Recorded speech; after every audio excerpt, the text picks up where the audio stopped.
السلام عليكم ورحمة الله وبركاته. مرحبا بكل أحبابي وأصدقائي ومتابعيني. هنا يا جماعة زي ما حضراتكم شايفين هنا الحية الغريبة السوداء الإيكس براميديوم، المجموعة اللي خرجت من الفأس من حوالي 10 أيام. هنا كده كلهم خلاص غيروا الثوب بتاعهم زي ما حضراتكم شايفين.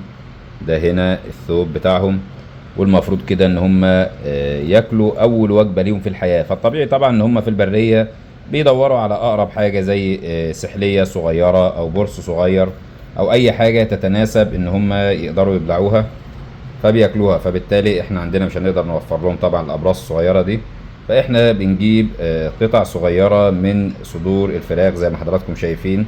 دي كده بتبقى قطع صغيره من صدور الفراخ، وبعد كده بنبدا ان احنا ناكلها لهم دي كاول وجبه وتاني وجبه. بنبدا ان احنا ناكلها لهم عن طريق التزغيط، ان احنا بنزغطهم. وطبعا العمليه دي بتكون خطيره جدا، فعشان كده ممنوع اي حد يجرب اي حاجه هيشوفها. فاحنا هنبدا نديهم اول وجبه ليهم، فتابعوا معانا ان شاء الله. نيجي هنا يا جماعه المرحله الاساسيه قبل الاطعام، ودي دايما بنعملها مع كل الفأس قبل ما يبدا اللي هو اطعام اول وجبه، وهو ان احنا بننزلهم الميه وبنسيبهم مده تقارب الربع ساعه عشان بيرطبوا جسمهم من ناحيه، ومن ناحيه تانية لو فيهم حاجه عايزه تشرب او كده. فبنسيبهم مده ربع ساعه، وبعد كده بنرجع نطلعهم من الميه ونبدأ بقى نأكلهم أول وجبة. وزي ما حضراتكم شايفين هنا برضو الحية بتتسلق زيها زي الحية القرعاء لما صورناها.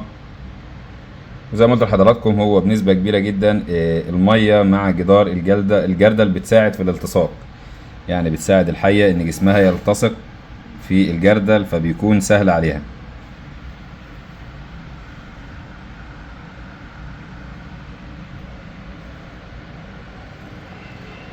الحية الغريبة يا جماعة عكس الحية القرعاء أو الحية المقرنة، الأنواع ديت بتحب الأماكن اللي فيها نسبة رطوبة عالية، عكس الحية القرعاء والمقرنة اللي بيبقوا موجودين أصلا في الصحراء ومبيفضلوش الأماكن اللي فيها رطوبة عالية. لكن الحية الغريبة بتسكن أصلا بتعيش أساسا في الأراضي الزراعية، فهي بتفضل الأماكن اللي فيها رطوبة عالية. هنا بنبدأ نجيب أول حية زي ما حضراتكم شايفين، وطبعا بنثبتها كويس جدا، وبعد كده بنمسكها زي ما حضراتكم شايفين كده، وبنبدأ نجيب قطعة من الدجاج الصغير جدا، ونبدأ هنا نحطها للحية. وبيبقى معانا حاجة زي كده بتبقى ناعمة جدا ومفيش فيها أي شيء يجرح الحية. بنبدأ واحدة واحدة إن احنا بس نعديها مرحلة الفم. فبمجرد ما عدت مرحلة الفم كده تبدأ الحية ان هي مع نفسها ان هي تبتلع باقي الوجبة. احنا مجرد بس بنعديها مرحلة الفم، وبعد كده بنلاقي الحية بتبدأ ان هي تكمل ابتلاع. نجيب واحدة تانية برضو ونجرب معاها نفس اللي عملناه مع الحية الاولانية، وبرضو بنجيب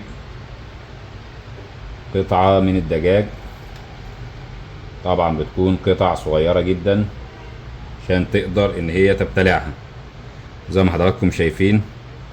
طبعا هي لو هنا في المرحلة دي مرضيش تفتح بقها، فاحنا بنيجي عاملين كده وبنيجي فاتحين البق كده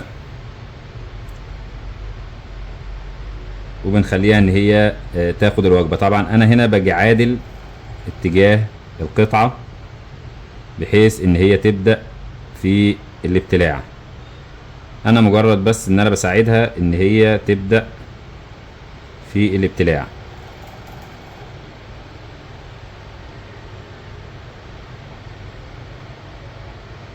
مجرد ما بتعدي المرحلة دي اللي هي مرحلة الفم، احنا بنسيبها وهي بتبدأ مع نفسها ان هي تكمل الابتلاع زي ما حضراتكم شايفين كده.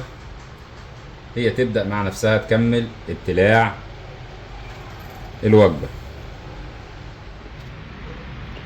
وبكده يا جماعة زي ما حضراتكم شايفين كل العينات أكلت وكل العينات ابتلعت الأكل بتاعها.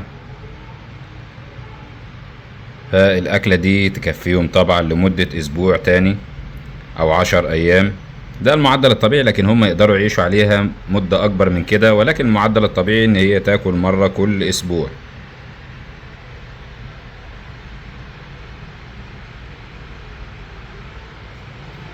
هنا نرجعهم تاني مكانهم